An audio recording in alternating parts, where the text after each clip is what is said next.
last time I streamed Mega Man X, I had a false start here because the frame rates are really, really bad. So I'm just making sure everything's alright.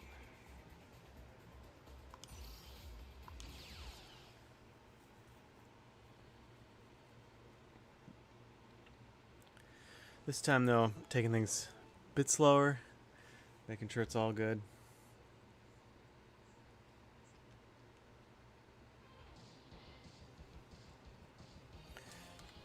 Don't think we need that anymore, but I am monitoring the stream on YouTube. I can't say much about the latency. We'll see how that goes. But hope everybody's having a good Sunday morning, early Sunday morning.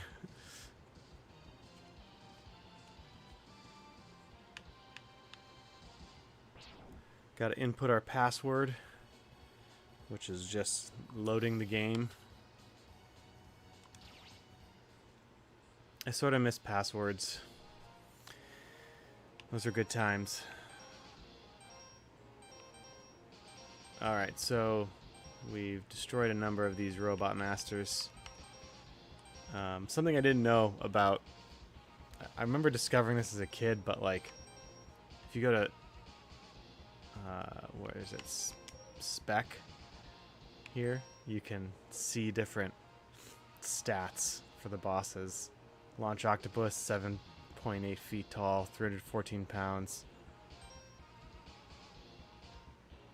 5.3 feet tall. Shotgun. I don't know. I just thought these were cool little details to throw into the game that, at least as a kid, I don't know if I discovered this or not, but as an adult, rediscovering it was pretty cool. Boomer Quanger. The deadlift. He's probably got some sweet gym he goes to practice that deadlift. Anyway, I just thought this was a cool little detail they throw in here.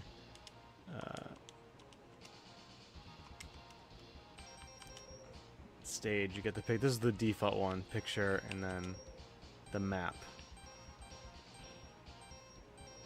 I just never, for some reason as a kid, I never thought to like click on these side ones, but just a cool little detail they throw in here. And then this one does absolutely nothing. They couldn't think of anything for that. Alright, let's get to it. Spark Mandrill.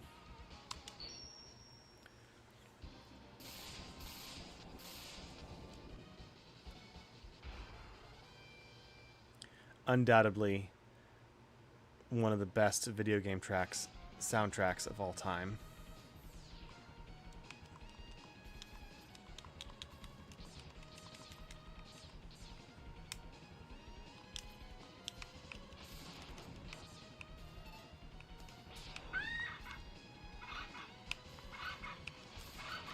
Bird o'clock.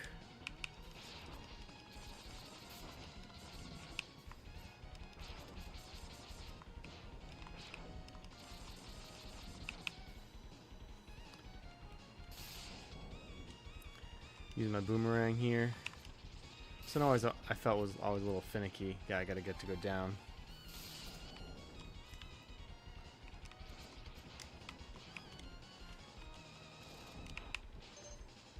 If you're a fan of like heavy metal, definitely look up. There's so many. There's so many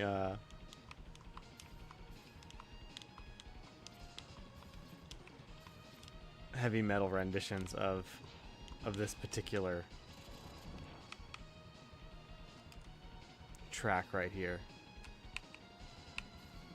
Sorry, I have to for some reason the controls didn't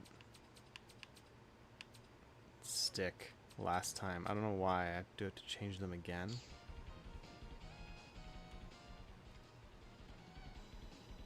Yeah, I think I do. Sorry. I'm gonna restart, but it's alright. I'll skip the I'll skip the intro for this one. I do not know all that goes into porting a game. I imagine this is a port and not a straight up remake onto the whatever modern system, because This originally aired on the game. This originally released on the GameCube and PS2, and I don't know. I don't think it was released on the Xbox. Could be wrong.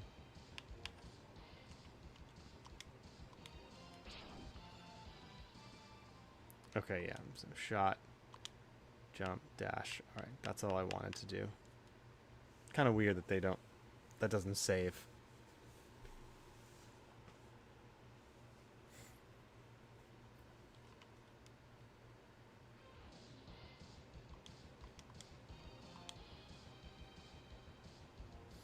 So I was looking at different videos out there as to why this game is considered one of the best.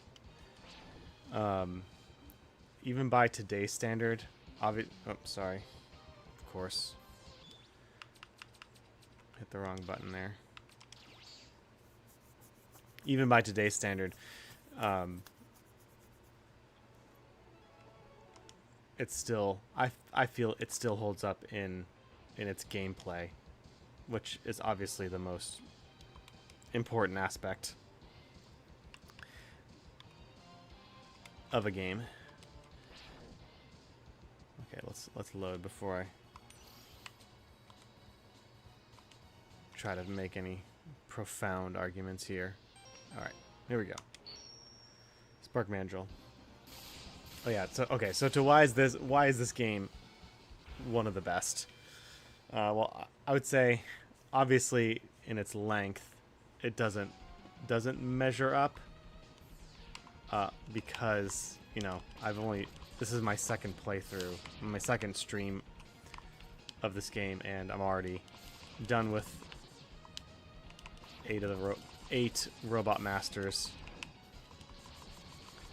Oh, sorry, 6 of them. Got 2 more to go. So in that sense, you know, it's different. It's not even modern Mega Man X. And I say modern Mega Man X, we haven't had a Mega Man X in over a decade, I think. But even those games, you know, they're longer. They take, instead of 3 hours to get through, they take 6 or 7, depending on, you know, your level of play. So, you know, you really can't compare length when it comes to why this game is great. And I think all it does do, though, is come down to the core gameplay loop, which should be the starting point for every single game. Always got to start with a gameplay loop. And this one, despite it being a new entry in a series, like completely new to Mega Man X and Mega Man, trying new things with faster gameplay, it really nailed it. They really refined it. And I think, you know, I'd be interested to see what other kind of precision platformers are out there, because I would call this a precision platformer, just by the speed that you have to go through.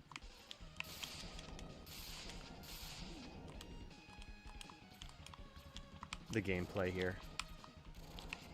Okay, so this is a mini boss here.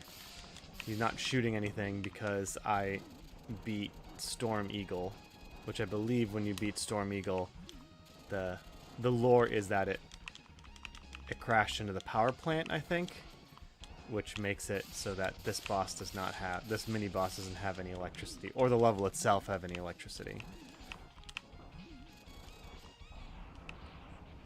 Again, it's just a little thing to kind of flush out the world, make it, you know, a little, I don't know, it's not an Easter egg, but just a little something for the player to see, like, okay, so wait a minute, if I beat Spark Mandrill first, what will this level be like? You know, it's small, but you know, adds to replayability in some instances, and adds to that feeling of, you know, the choices I make and how the order in which I beat the bosses affect the world and the difficulty and things like that. So another little thing that we discussed before that was very prevalent in X1. I can't remember. I haven't played X2 and 3 as much. I have beaten them numerous times, but I can't recall like the differences in the levels there, and if you beat them in any order, like how that affects things. But I do recall talking to another player about it. It's definitely more of an X1 thing than it is anything else.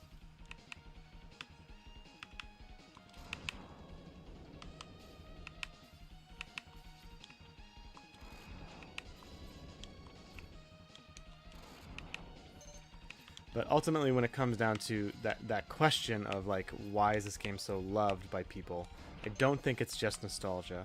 I do think, at its heart, it's a perfectly simple game.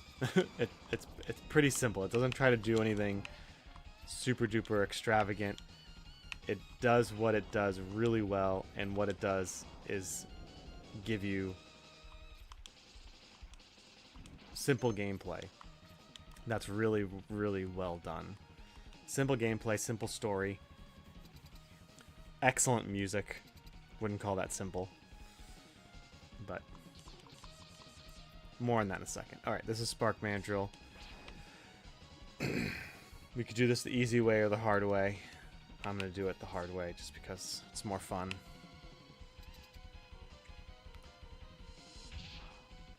Probably one of the other only few faults I would throw against this game,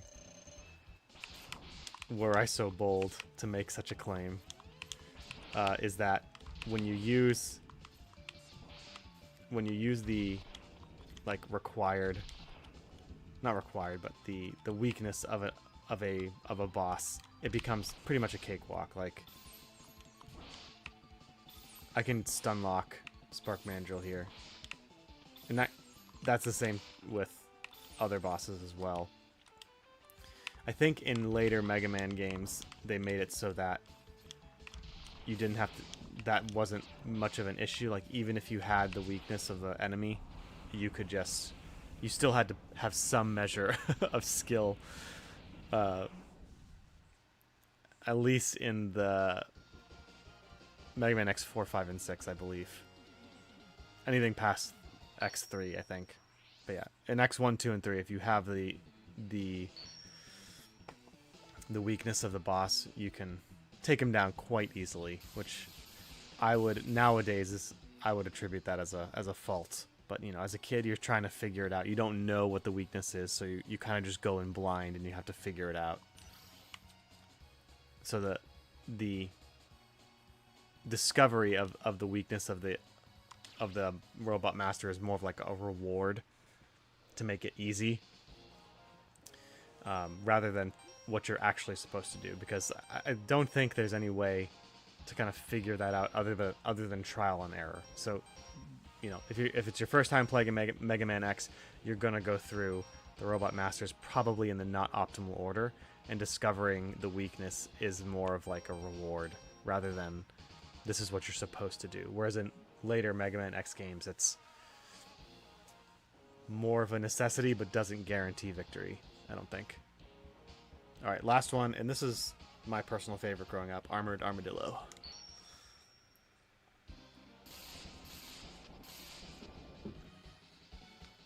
Frame rate's still looking good on the stream.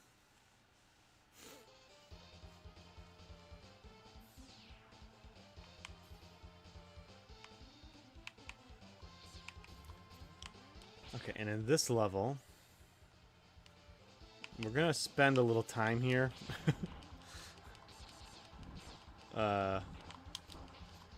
Because, well, not here right now, actually, but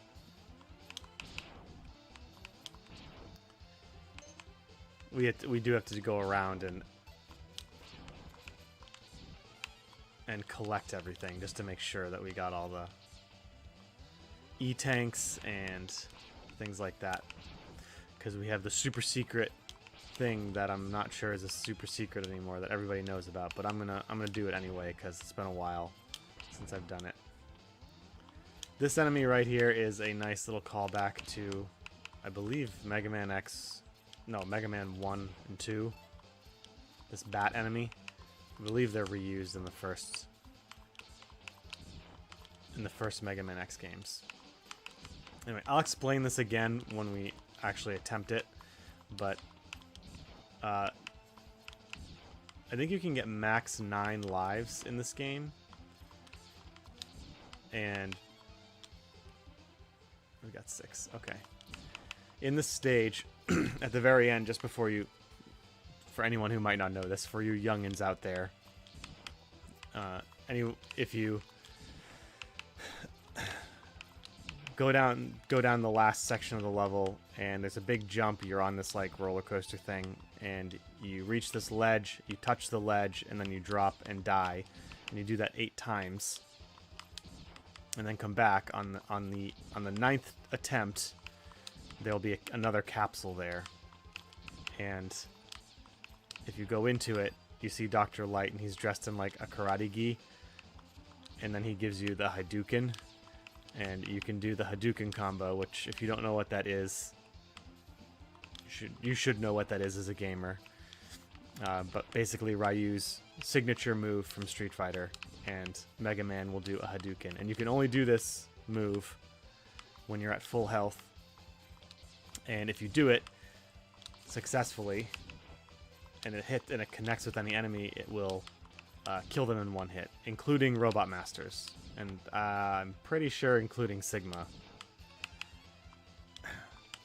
So it's pretty powerful. It's so powerful that I believe even speedrunners, they work it into their speedrun, even though it takes extra time to get. It saves so much time when you refight, do the boss rush at the end, that you can kill all the bosses in one hit. That they just grab it because it saves so much time. What are we at? 9. Okay, good. All right, so let's beat the level, and then we'll come back here and we'll get it. Yeah, it's a nice little Easter egg / reward for doing things. It doesn't really break the game because there's like no possible way you would know, other than like getting to that ledge and finding nothing there but a health drop. That's really the only thing that's there. So it was one of those things where you really had to have like a Nintendo Power magazine or something to figure out. And I think in X2, if you do it right, you get the Shoryuken, which is another one of Ryu's and Ken's signature moves, and it also kills enemies in one hit. And then for some reason they took that out in Mega Man X3. In Mega Man X3, the secret weapon you get is Zero's Saber. So yeah, a little bit of spoilers here. The game is the story of Mega Man X is a little convoluted over the years, but basically Zero dies in a lot of them, and he comes back. He dies in this one. You rebuild him in 2. He can come back at the end of 2 and save you, I think, but then still get damaged and have to retreat, so basically dies again. And then in 3, he can either dies or gets injured, that he has to retreat, and he gives you his Z-Saber again. So it's kind of like a weird trope that they do.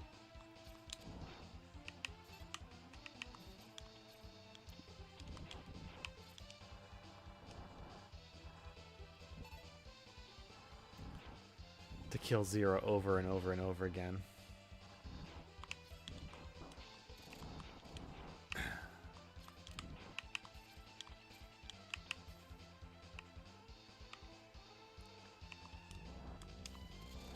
So these things, if you don't kill them fast enough, they knock out parts of the wall that you need to climb up to get different things.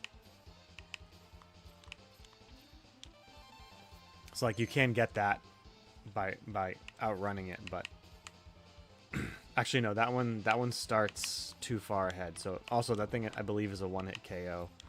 So if it touches you, then you pretty much lose. You die.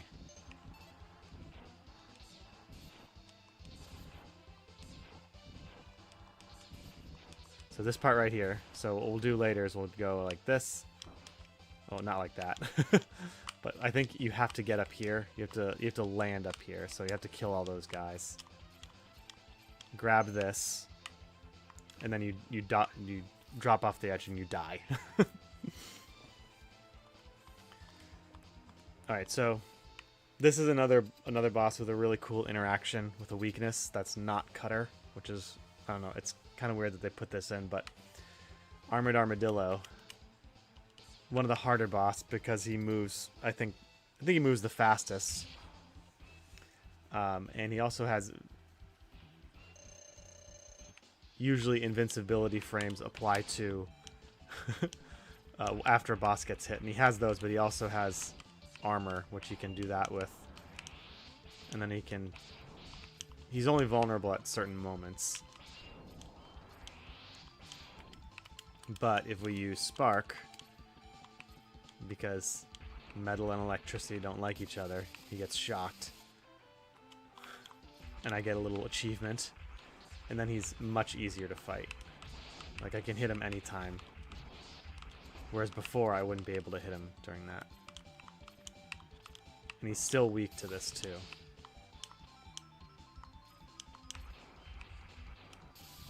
And so that's, you know, when I'm talking about, like, minor faults of this game, that would probably be one where, you know, there's fan remakes of this game in the works for sure.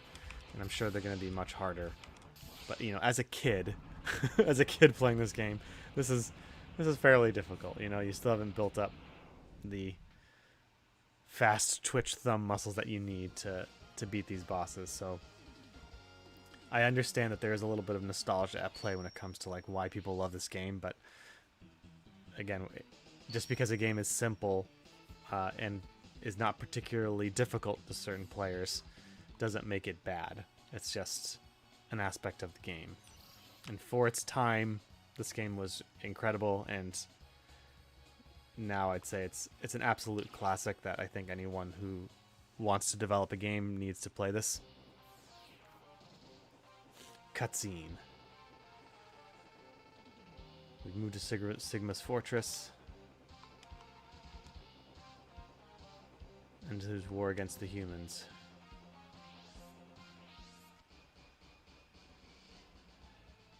I was like that Sigma theme intro right there. Alright, so we're going to go back and get some stuff before we move on.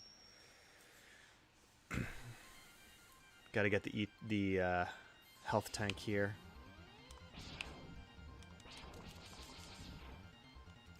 We have all sorts of toys to play with now. Gonna need that later.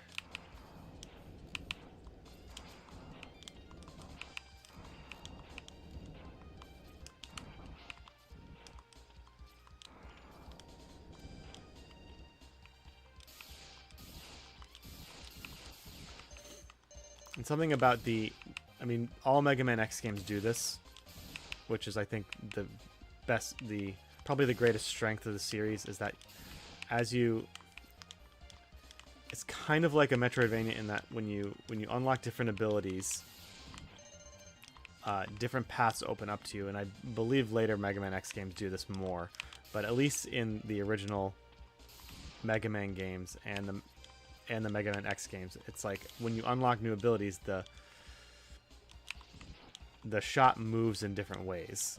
You know, as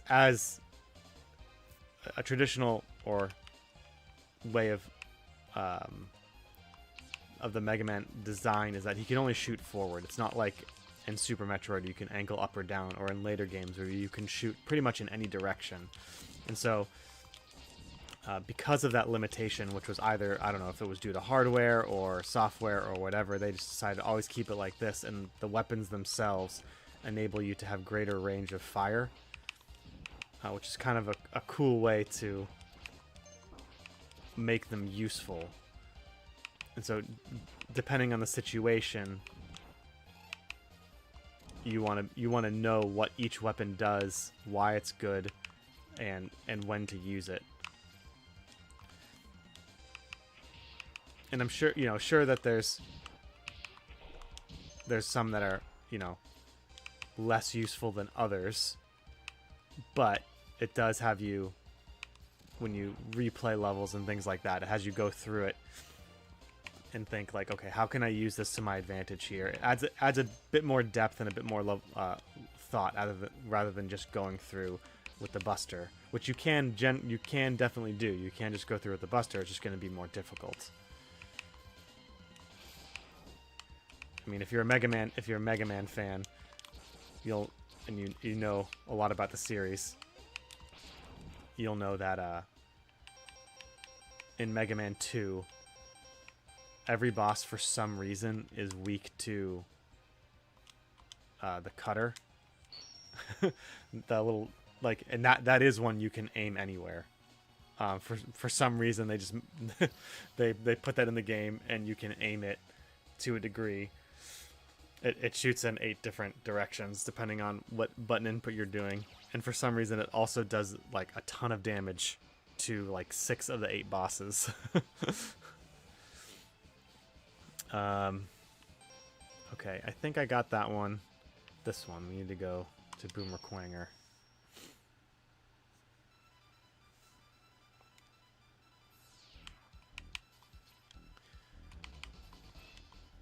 But yeah, this stage in particular, like these enemies right here, they got a shield. Shoot them from one direction, it doesn't really work. But if I, you know, just different. If you know how the weapons work,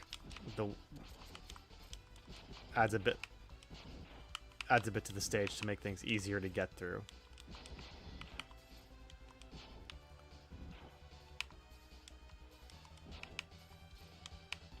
Or like here,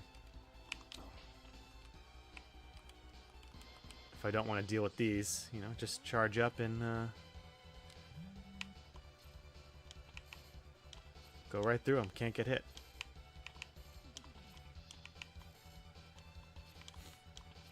And another thing that they added was that traditionally, I think it's starting with X4, sorry, with Mega Man 4, Mega Man could get a charge shot, which wasn't always part of the Mega Man's arsenal, but what was different about Mega Man X was that you could now charge your Robot Master abilities. Which I'm trying to do here, but oops, that could have killed me if I wasn't invincible.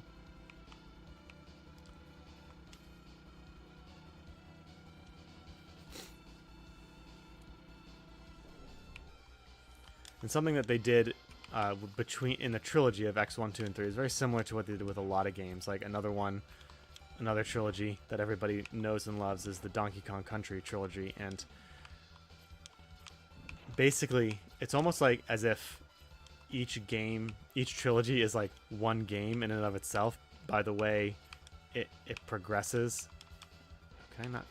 Okay. Like, if you jump right into X3, there'll be a series of mechanics that you'll have to kind of get used to as a player. But if you start with X1 and go through to X3, then each entry builds off the previous one. And the same is true with Donkey Kong Country. There's just the basic mechanics of platforming in Donkey Kong Country, but as you go through the game, they add more and more mechanics to make things a bit more complicated.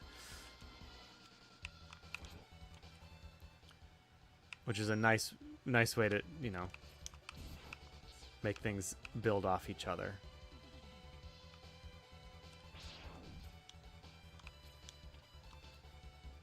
Okay, let me do this again.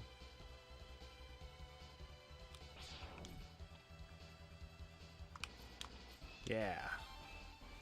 Oh, I thought I could also use the... I could have used the boomerang, I think, to get that.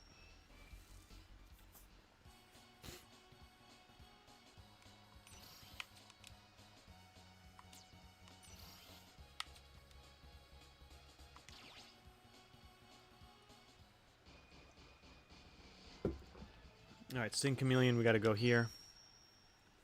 Got another world effect that happened if you beat Launch Octopus before coming here. There's water everywhere.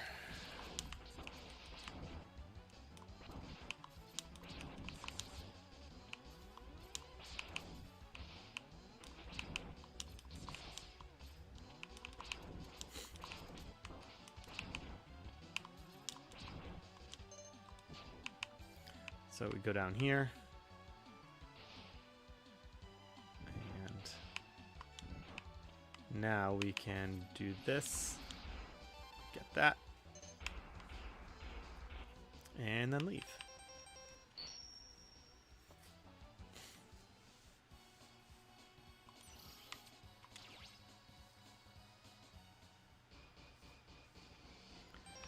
Alright, Spark Mandrill, I think I got...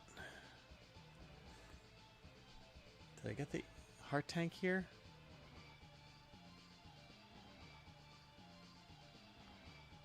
I'm blanking. I got it there. I got it there. What is the heart tank in this level?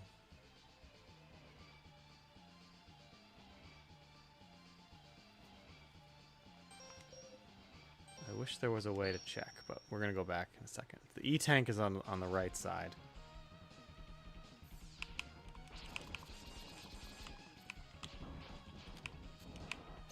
Yeah, the E-tank's over there. We have all those.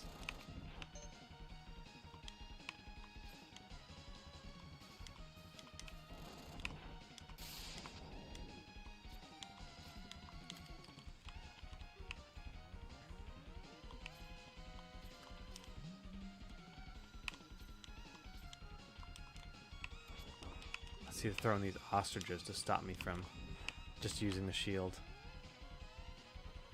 Yeah, so I guess a good an example of like the series building off each other mechanically is that like in later games, oof, that's close. In later in Mega Man X2, you don't have to find the capsule to get the dash. You just start with it. And I think that that's when they realized, like, okay, this is going to be a staple of the series and something that we want players to be able to do right from the get-go. Is we're going to have the dash. And then when you find the dash upgrade, it enables you to dash in different directions. So, like, in the air, you can dash left, you can dash right, you can dash... I think you can dash up and down, maybe not down. But that just gives the developers more...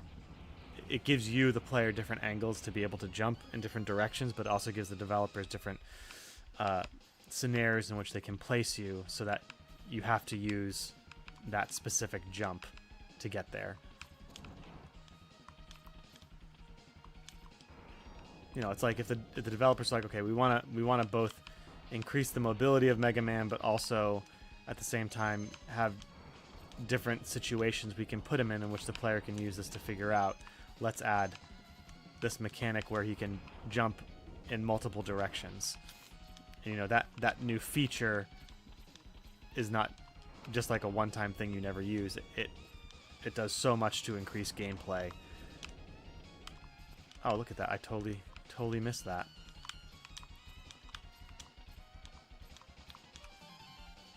Alright, that's everything. Hey, Eamon. I did have a good Christmas. Sorry, I don't know how long you typed that, so sorry if I wasn't paying attention. I did have a good Christmas. Did you? I'm on vacation now. I'm combining it with all the days off we have this week and last week. So my longest vacation since I started working with this company.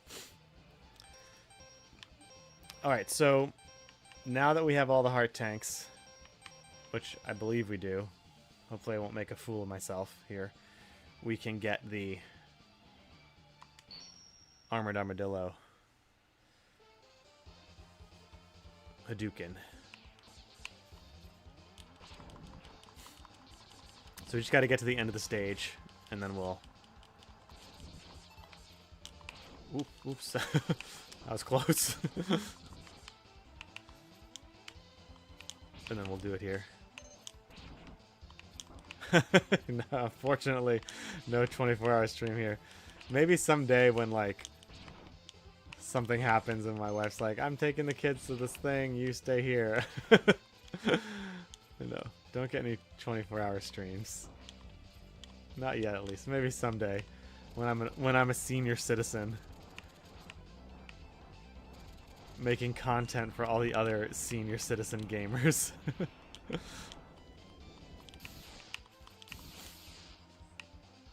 Or if my son somehow starts streaming and I can do a 24-hour stream with my boys.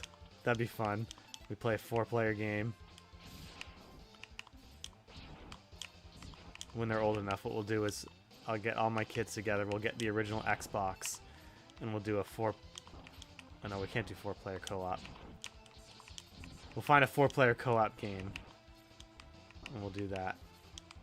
Me and my 3 boys.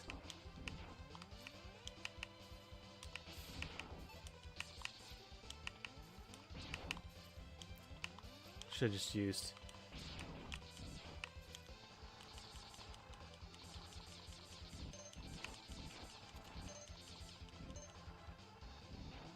Alright. Hopefully I won't screw this up.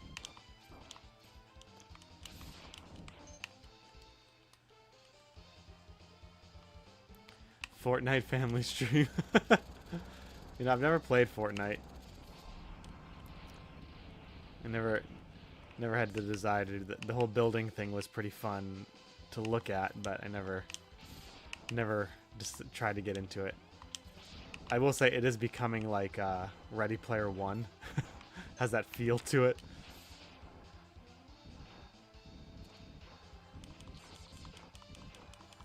Gotta kill all these birds. Okay, grab that. Okay, that's 1. I'm gonna keep track of this so I don't...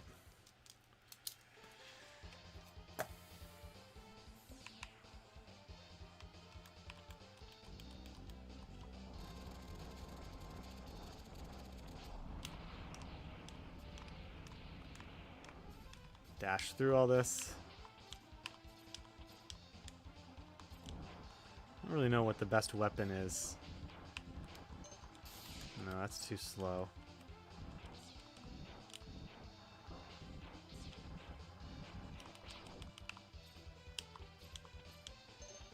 Okay. That's 2.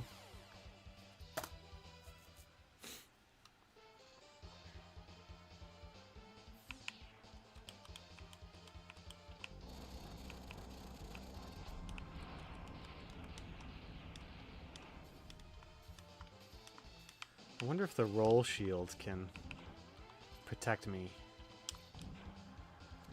Oh. Never mind. Alright, let's not try to do anything fancy. Let's just kill these things. Gotta get them out of my way. Oh no, I screwed it up. I knew that was gonna happen. Alright, we need to exit then. Man, I don't know if I want to do that again. Whatever. It's my stream. It's 5:30. It's 5:30 a.m. on a on a Sunday. So, Eamon, you're the only one who's gonna suffer through this with me.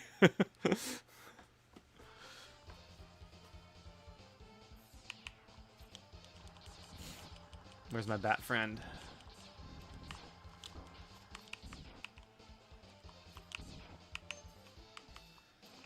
It's a good thing Seek, this guy, and New Game Plus aren't here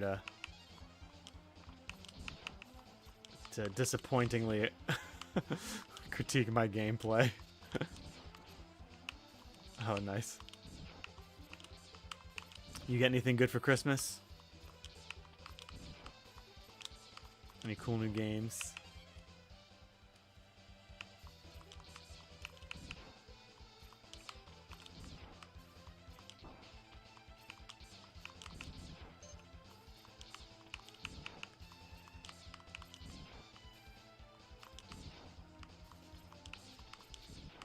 Oh, come on, just one more.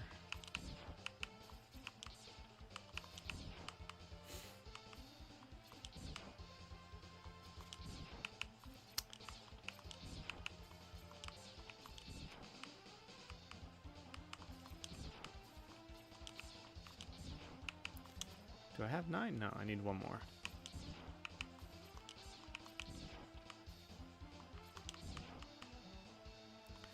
Come on, bat. There we go. All right, we got 9. Let's try this again.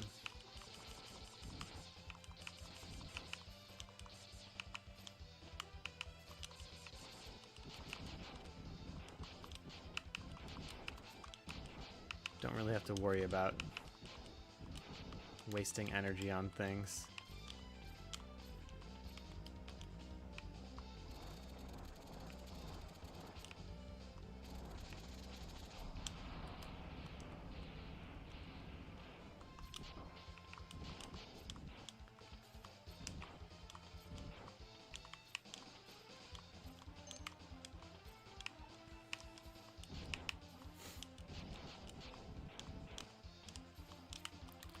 We'll use Chill Penguin here.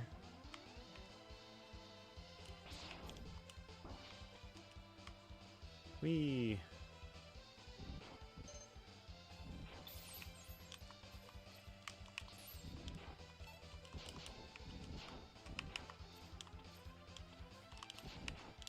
Oh, I should play the Super Star Wars games. But why would I want to punish myself like that? That's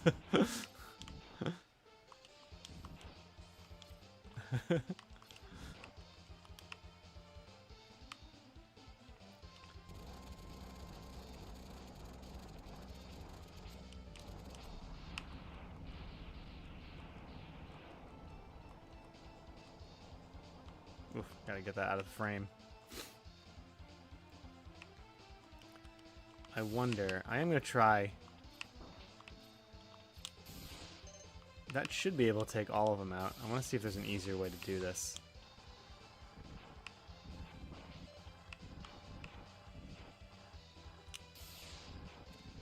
Oh, that's cool. So now I can just... Whee! Oop. Almost screwed that one up.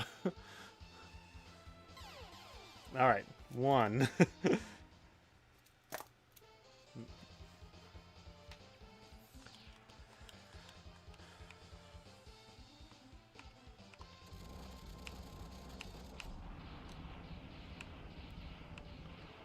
Duet Night Abyss.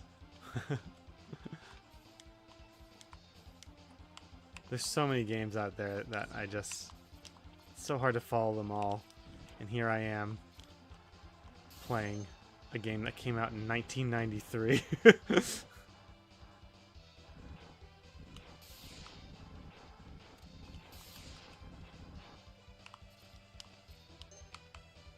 Two.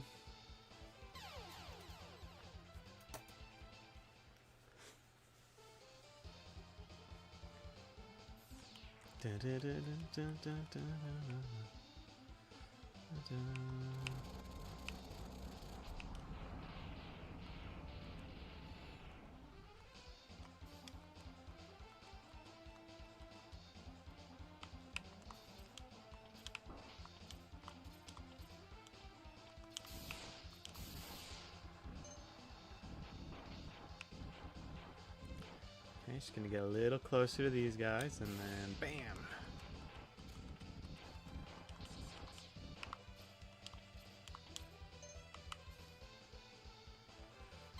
Alright, that's 3.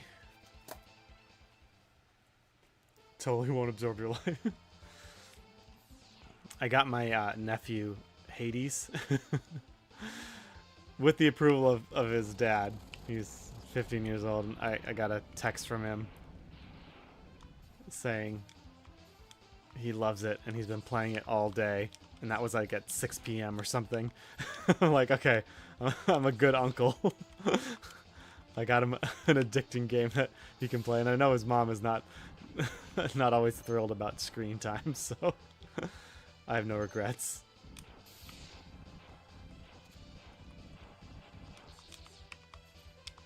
Oh, look at that. They shortened it. Or I just have to do it. That counts. I give you a special present. Now enter the capsule, please.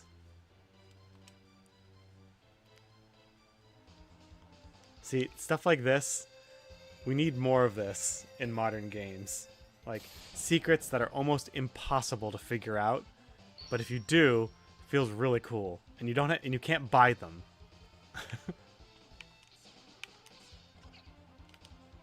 Look at that.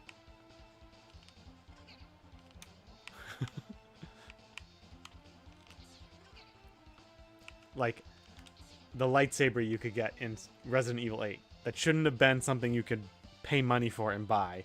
It should have been only unlockable or really, really secret. Like, we need to bring this back. Most team players have spent more time playing old games than new games. Yeah, I believe that.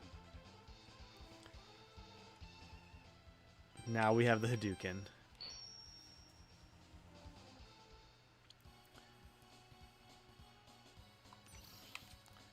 And I think that's why, like, you're seeing people complain about remakes and remasters and things like that, but honestly, if that's what they're playing, they have to see that there's got to be a reason for that. There's something turning away a lot of players from modern gaming and going back to the older games. Yeah, we need more Easter eggs.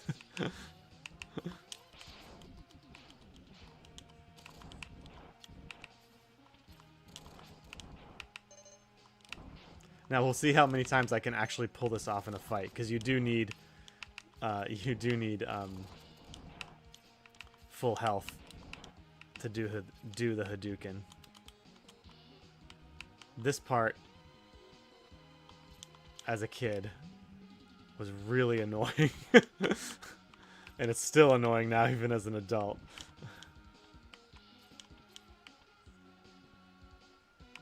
But if you know your Robot Master abilities, things can be a lot easier.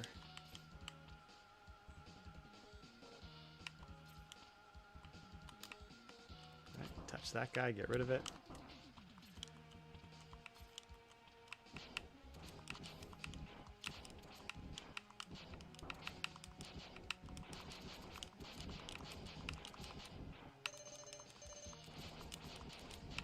Now, if you watch speedrunners, they have, like, everything down pat. Like how to, as soon as a boss fights,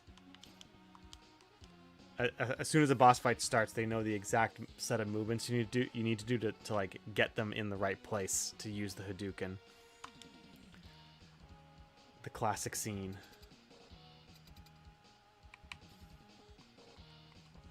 Let me practice it.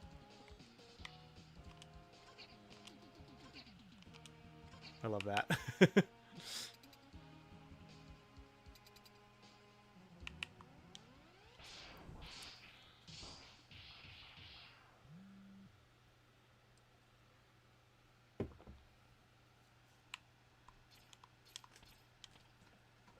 Hang on one second.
Ugh.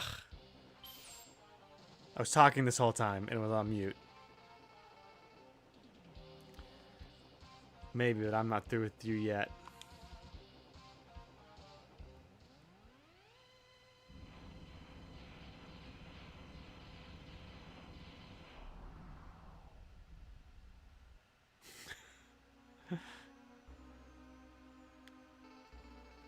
What a worthless gesture. I can't be defeated so easily. So X is just you and me now.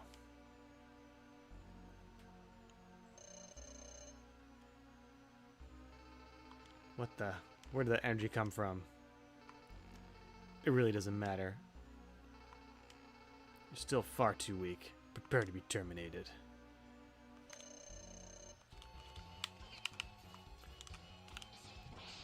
Oh man, maybe he can't be killed by that. I thought every boss died to the Hadouken. Guess not. Alright, but his weakness is... Or maybe it just didn't hit him enough? I don't know, we'll see. We'll try it on other bosses.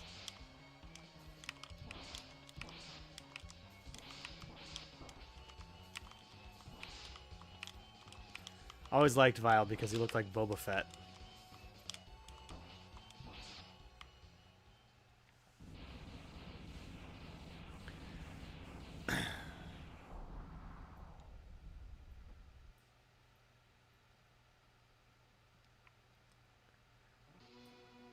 Zero's not looking too good. Apparently androids have blood in them too.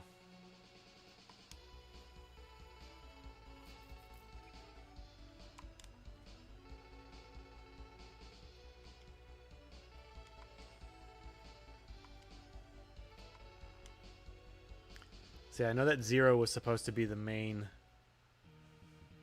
Mega Man design for Mega Man X, but they just decided to create a whole new character because he just looks so cool. And I wonder if, you know, storytelling-wise, you always have to try to plan these things out, but this is a Mega Man game, so they probably didn't do that.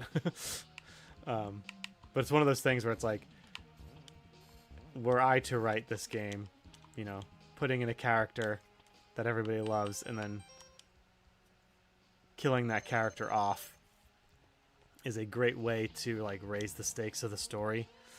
You know, kind of like what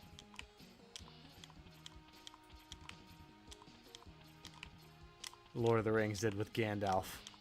Like, we're going on a hero's journey with Mega Man, and in a very simple way, Zero is like your older, wiser mentor, and now he's gone, and you're left on your own. It's cool. All right, I'm gonna waste an E-Tank here because I want to see if I can pull this off.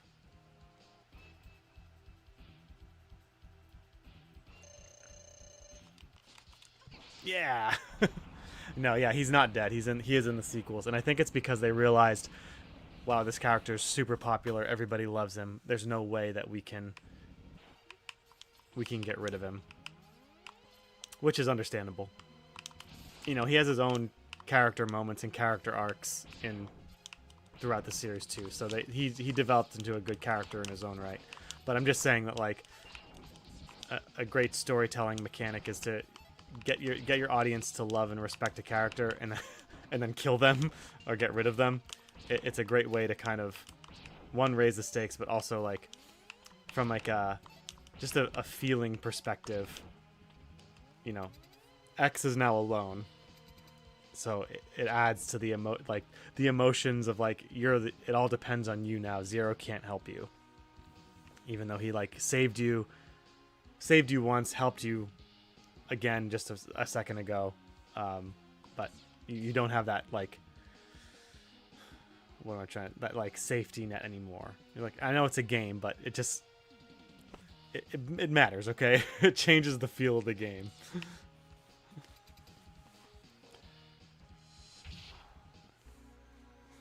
This boss was really hard as a child. And I think you can... Yeah, okay, never mind. Alright, we're gonna have to go with the... I'm not going to try Hadouken this thing. The window is just too tight for me. Again, I'm not a... Oh my gosh, I'm...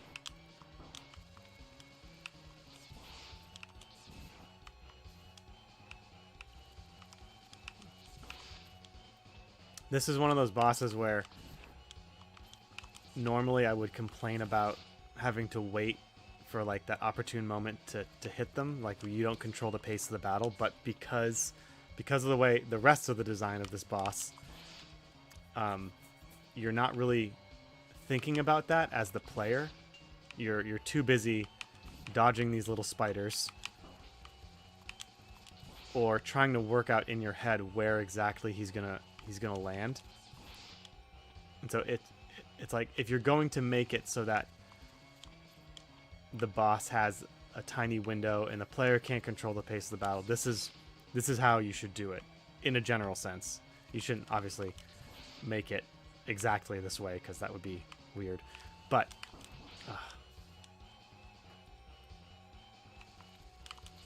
got him.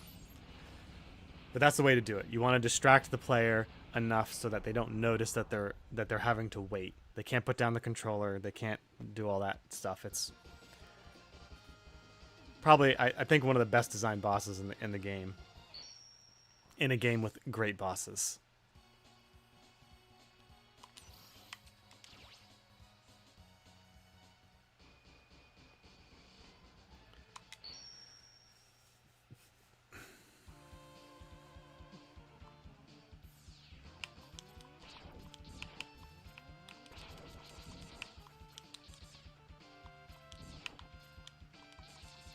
And really, like, in the entire Mega Man series, the Mega Man franchise, well, at least the ones that are like this, the 2D action platformer, like the Dr. Wily Sigma levels are really a great, it's a great structure for the game itself. Like the Robot Masters, you get the weapons, you get acquainted with them.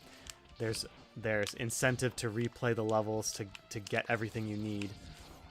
And then you get practice with all the weapons, and then you're thrown into these Dr. Wily or Sigma stages, and they put all of your knowledge of the weapons to the test, and you get a chance to play the level how you want to play it.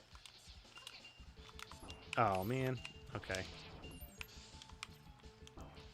I'm when it comes to using the Hadouken, I'm one for two.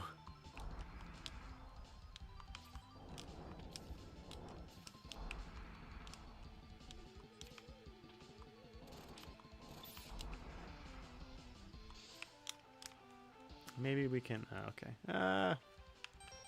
Let's give it a shot. I think I have to be on the X Buster. I should be able to get Chill Penguin. Oh. Yeah. Taking him down.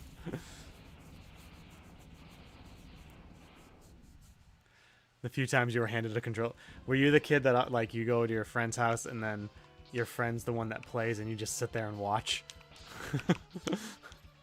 I've been there, and I hated that as a kid.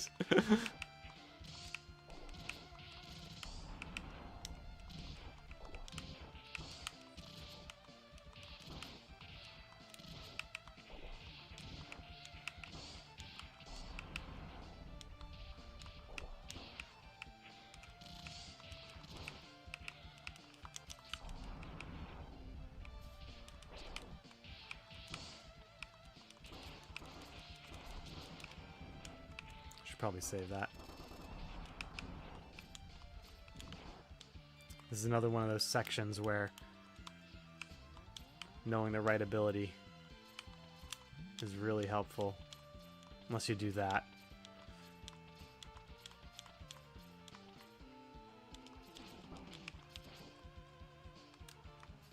Okay, Storm Eagle.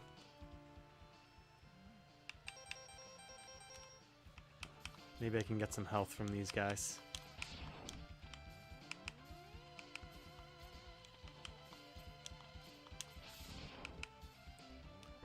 Ah, whatever. We'll just waste an E-Tank. I'll give it one shot. Storm Eagle doesn't... He only can damage you via contact damage. So you just kind of have to deal with this. Yeah. Got him.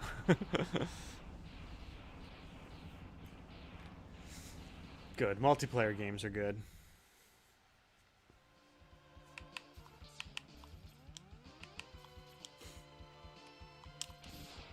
I remember when my friend got Legend of Zelda before me, Ocarina of Time. I was like pleading with him. I'm like, please, I was like, I gotta sleep over. I'm like, please, can we not play this game? I really want to play it for myself.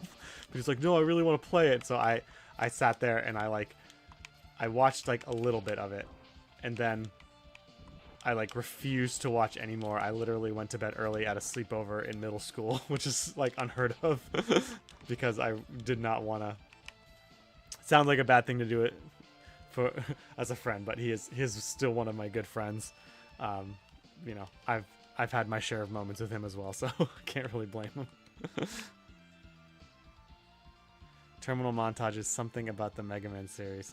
I believe I've watched that. Oh, and I watched the other video you sent me. I'm forgetting what it was.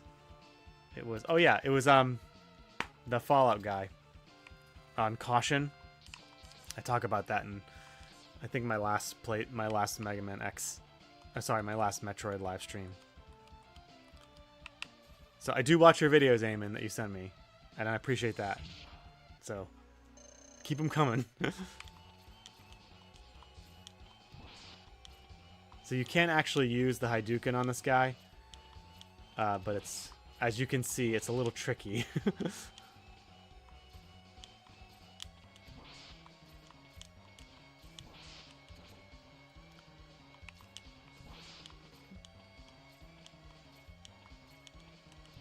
This is probably my least favorite boss in the game, just because one, it's you're waiting to attack the boss, and two, it's not very, I don't know, it doesn't look very cool. Bird o'clock.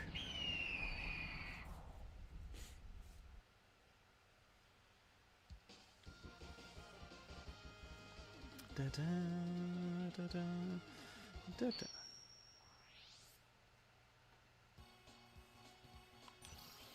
Alright, I think we got one more level. We're gonna push it. Hopefully my kids won't come bursting in. I wanna finish this one today, because tomorrow I'm planning on doing my final episode of Metroid Prime 2.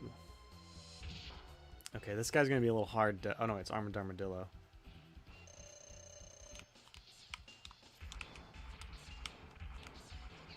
Got him.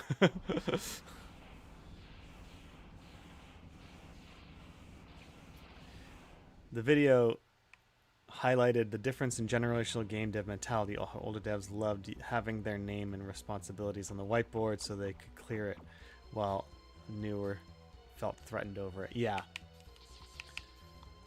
Which is really weird, because something I said when I talked about it in my live stream was that it's like my job right now. I have a Jira board, which is it's basically like,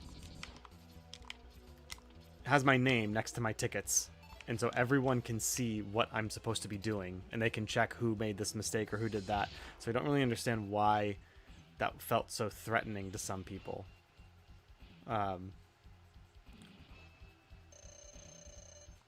But ultimately, the way I would interpret that is, they don't want to bear the responsibility of, like, if something goes wrong. You know, I could be wrong. I don't know how other people feel about it, but you know.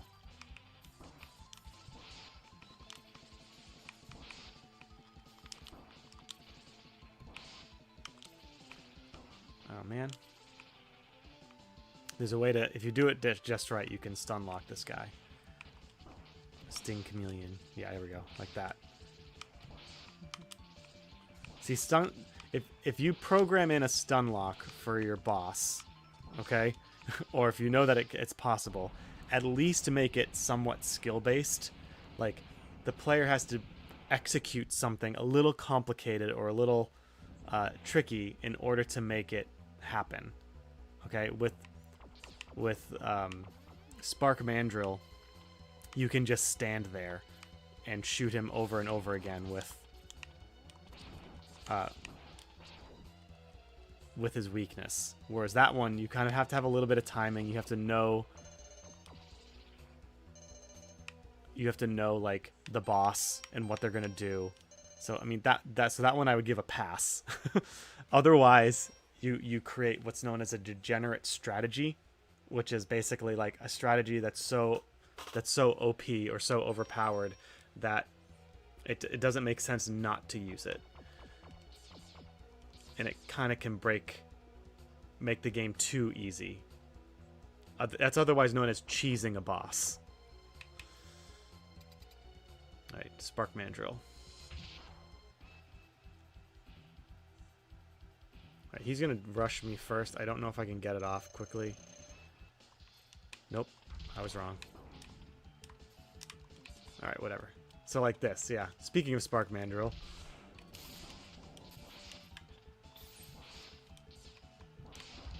Like, yeah, I'm getting hit, but if you time it, I'm not really working on the timing here, guys, but there are ways to do this where you can just, if you time it right, he won't be able to move. That's too easy to pull that off. And it's one of the minor faults I have with this game.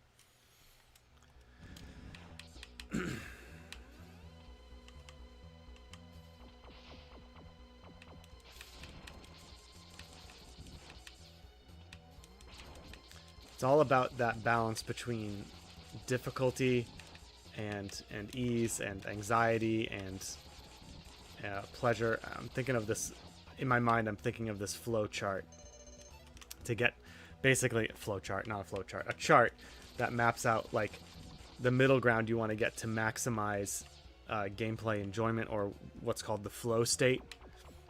It's the state that players get into when they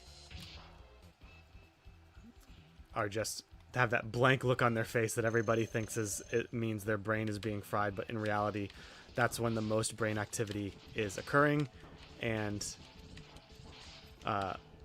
it's when they retain the most information. It's something that like teachers actually try to shoot for when they're planning their lessons. They want their kids, the students, to have fun because that's when they retain the most information, when they hit that flow state. Sorry, I'm talking and playing at the same time is still very difficult for me.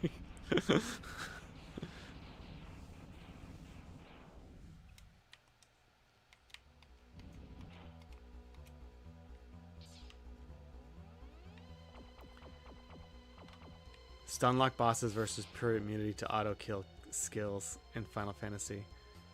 Where's his guitar? Oh, the now I am remembering something about the Mega Man series. Yeah, it's a little cartoon where he runs through the Mega Man X, and then he gets to the Spark Mandrill stage, and he's like, "The song is awesome," and then I have a guitar battle.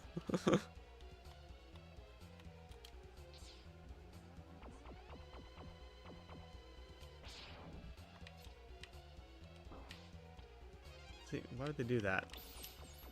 I don't want to die.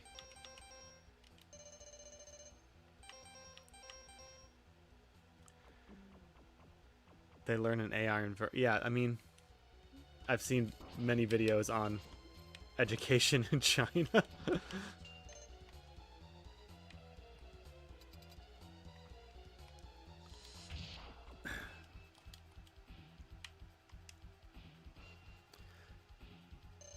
Yeah, that's kind of, when it comes to that sort of thing on how to, because like, again, I was a teacher, I have my master's in educational technology. I like specifically focusing on gamification in the classroom, and the amount of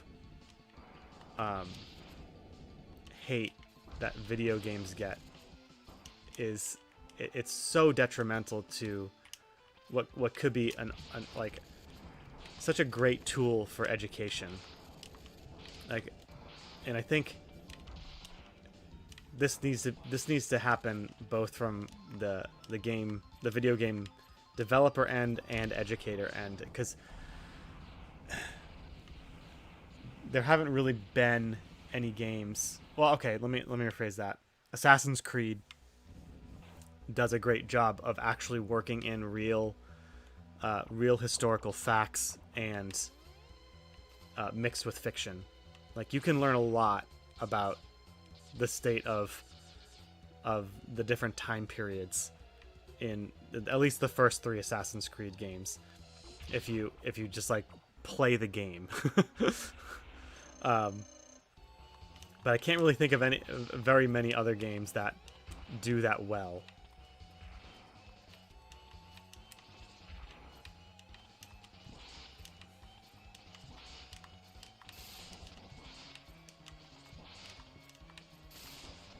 There was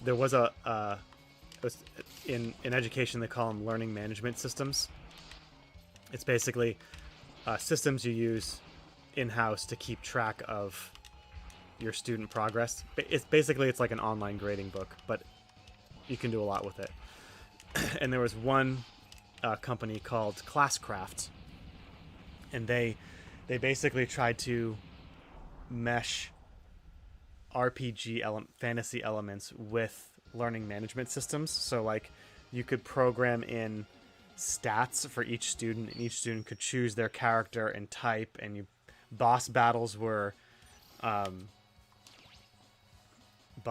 like tests and exams and things like that, but it added that kind of RPG element to education, and it was really, really, really cool. In order to like truly maximize it, you had to love what you were doing as a teacher and like that sort of thing, because it took a lot of work. But if you did it, like the few times I actually found time for it to work it in the class, the kids loved it. And unfortunately, it was shut down and bought out by another company that stripped it of a lot of its RPG elements, which is unfortunate.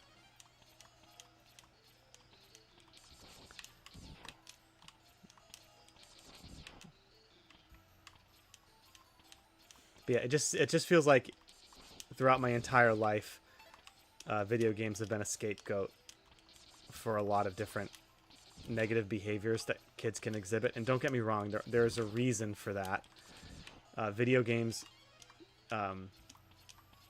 because of the interactive quality of them, the interactivity of them, they do affect the brain in a different way than like reading a book or a movie. It gives you more brain activity, which is like both a good thing, but also it can be very overstimulating if you're not careful with it, or if you're a parent, if you're not monitoring how your kids interact with it.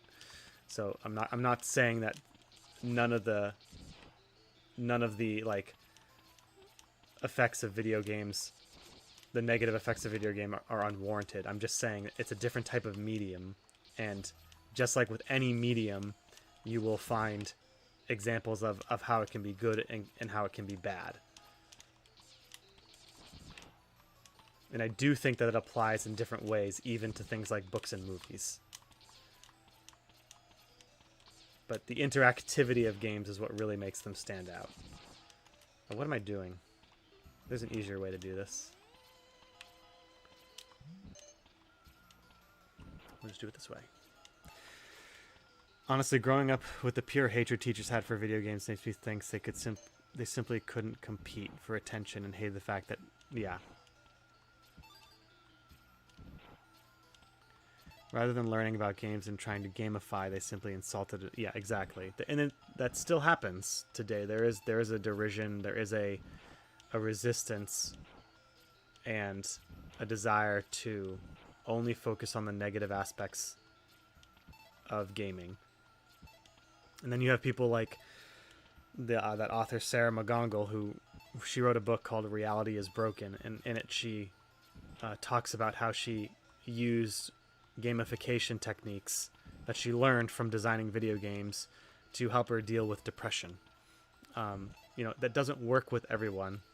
I get that, but to say it won't work at all or is detrimental, it's like you really can't do that. There's different ways of thinking about problems, which I think is one of the ultimate strengths about video games, is that it puts you in different situations depending on the game. Obviously, not all games are created equal. To look at a situation and try to think of different ways of solving the problem. It's like reading. If you could make the argument that because reading is less stimulating, and it is, and I do agree that I want my kids to be readers and read books, but at the same time, there's always a limit to these things, and if my children spend all their time reading and doing nothing else, then that can be a problem. If it goes all the way back to what I said at the beginning of my my Metroid Prime 2 stream. Like, if your hobby starts to make it, especially as you become an adult, starts to interfere with your responsibilities, then that is the problem. It's not the hobby itself, because there are good and bad examples of all different types of mediums. It's just, how is it affecting you? And I do recognize that because of the interactivity of video games, they are more likely to produce an addictive response, which is why, they need to be handled responsibly. But to throw the baby out with the bathwater, I think is the wrong way, and it's also irresponsible, because kids get older and they begin to be exposed to video games, and you want to be able to teach them in the right way how to interact with them, just like you would books and movies. So anyway, all right, let's end this.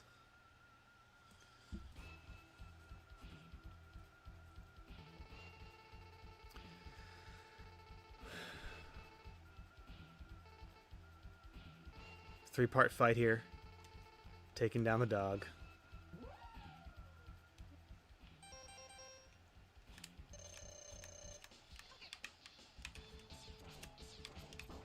Oh man, screwed that up right away.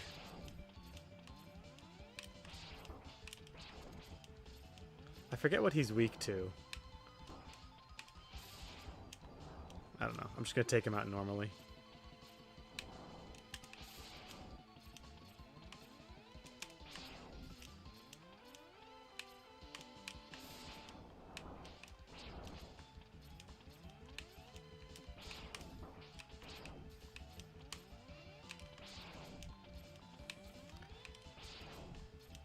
I feel like one of the only times where the hero destroys a pet, and it's actually like a good thing. Usually that's a technique, like make them be nice to animals so that the audience likes them.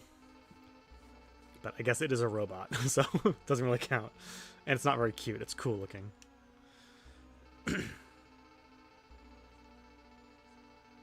Yeah, yeah, exactly. That's why everybody loves John Wick, is because they made him be nice to that animal. That dog, excuse me.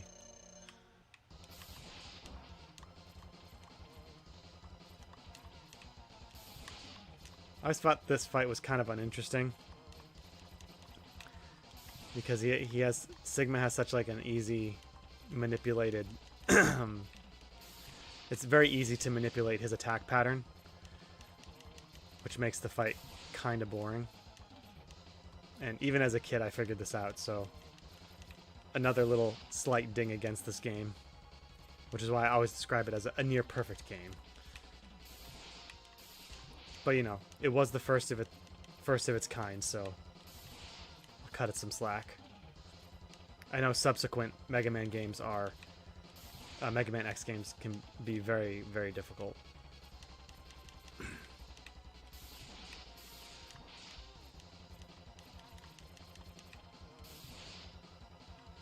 Oops.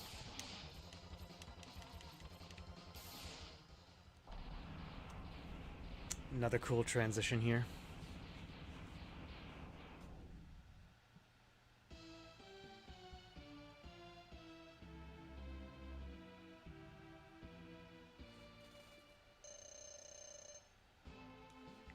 Alright. I am gonna load up on health here because he does a ton of damage. And yeah, okay. I think I wasted my opportunity to Hadouken him, but whatever.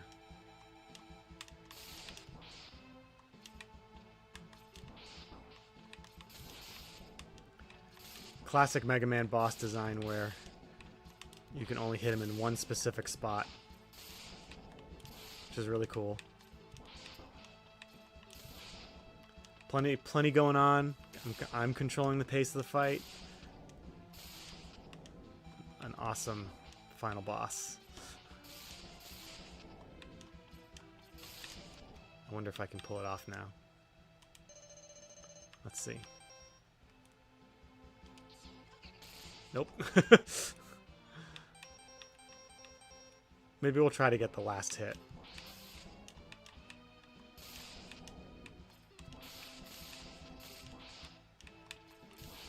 Alright, I got 2 E-tanks to spare. We'll try to get the last hit with it.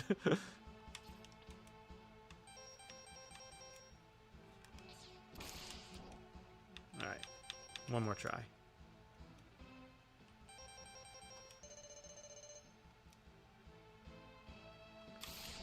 Oh, okay, never mind.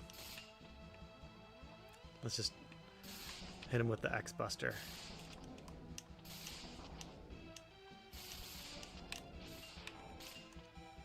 Oh, whatever.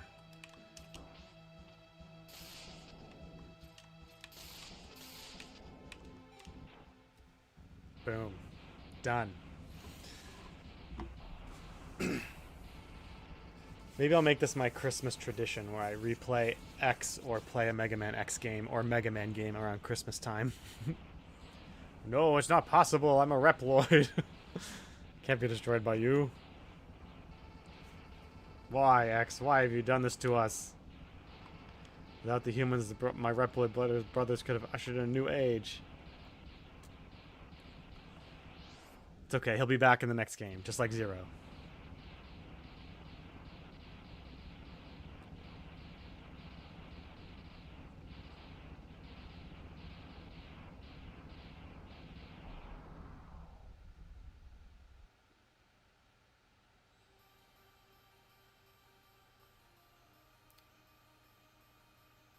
The war has ended for now, and peace has been restored. But those who sacrifice themselves for victory will never return, except they will. Exhausted, X gazes at the destruction he helped cause and wonders why he chose to fight.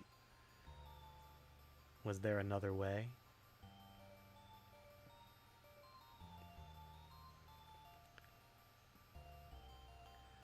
Standing on the cliff, the answers seem to escape him.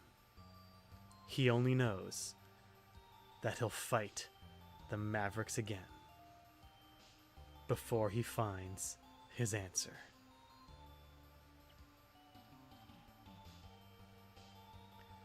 This is a really slow text scroll. How long will he keep on fighting? How long will his pain last? Maybe only the X-Buster on his hand knows for sure. ...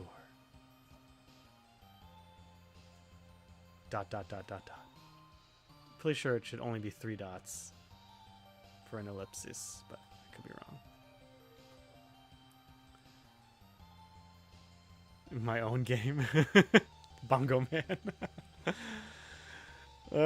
Only if I win the lottery and have all this free time on my hands would I make my own game.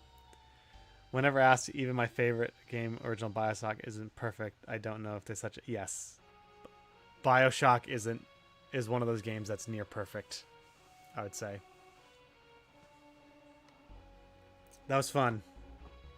I love beating this game. And look, it only takes 2 hours if you're playing casually. Oh, back in the old days when they would tell you the names of and every enemy had a name. One of the things I loved to do is pull out the booklet as a kid and skip right to the page that had like the enemies and the names listed next to them.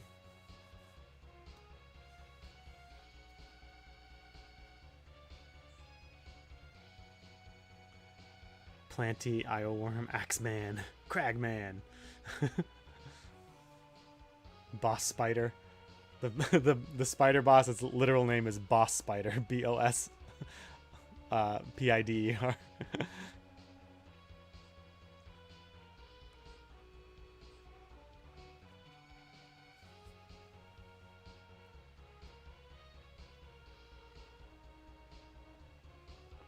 I know that X4, and again, I've never played X4. Maybe I'll do that one day on stream. That would be kind of fun. I do know that it's considered the best, and X5 is maybe worth playing. X6 probably not, but I am interested in the story. I know the first 3 X games don't really have much of a story. It's more just kind of like in the background, like that last epilogue text scroll is there. Makes me want to dive into the Mega Man X lore.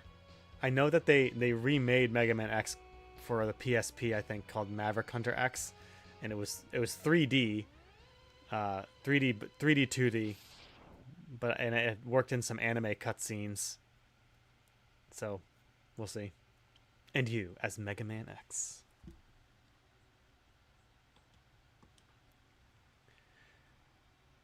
Cheetor, Optimus Primal. Oh man, I own all those on DVD. I'm waiting for my sons to be old enough to watch them. The Beast Wars. Wasn't there Black Widow as well? Rhinox. What were some other ones? Who was the mouse? I can't remember.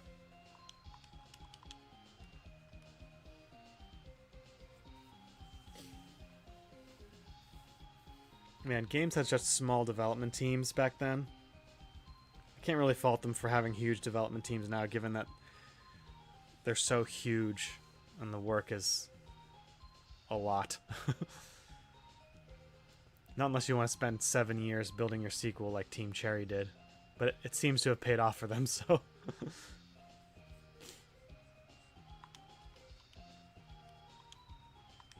And then we get this. I think if you wait long enough, it happens.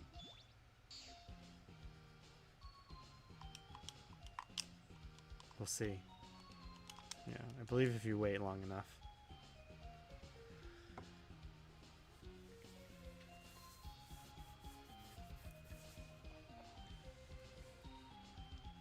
Yeah, that line of like, those who sacrifice will never return. It almost feels like they didn't know how popular Zero would be as a character.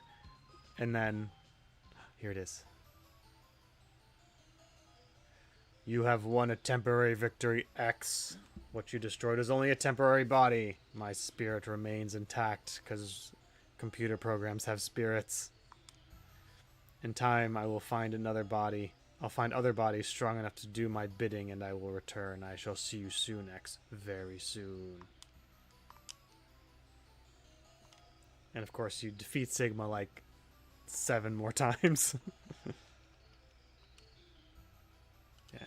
And I believe this is where the game, on the Super Nintendo, you kind of just have to shut off the screen here. So. Alright. Scorponok, yeah. What's weird? Did you ever read the Mega Man X manga or watch the anime? No, but there is a video on my to watch playlist that is like the tragic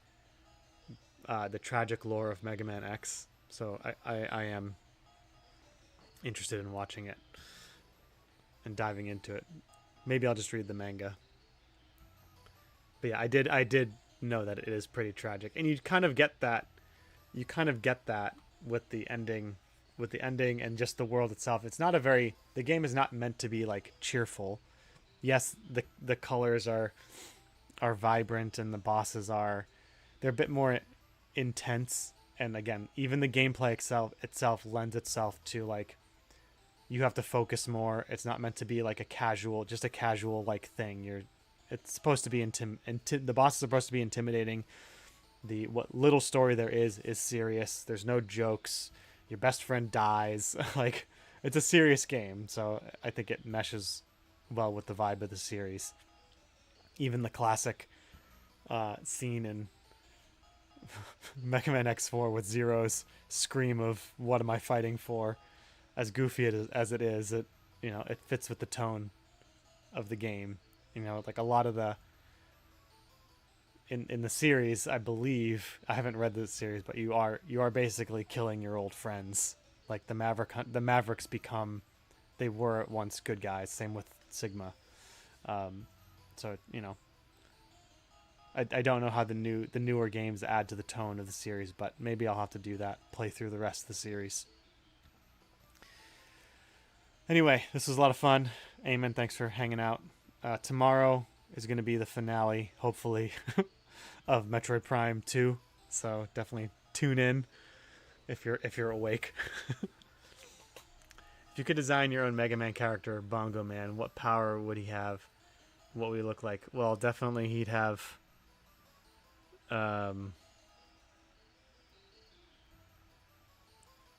maybe like a robot version of.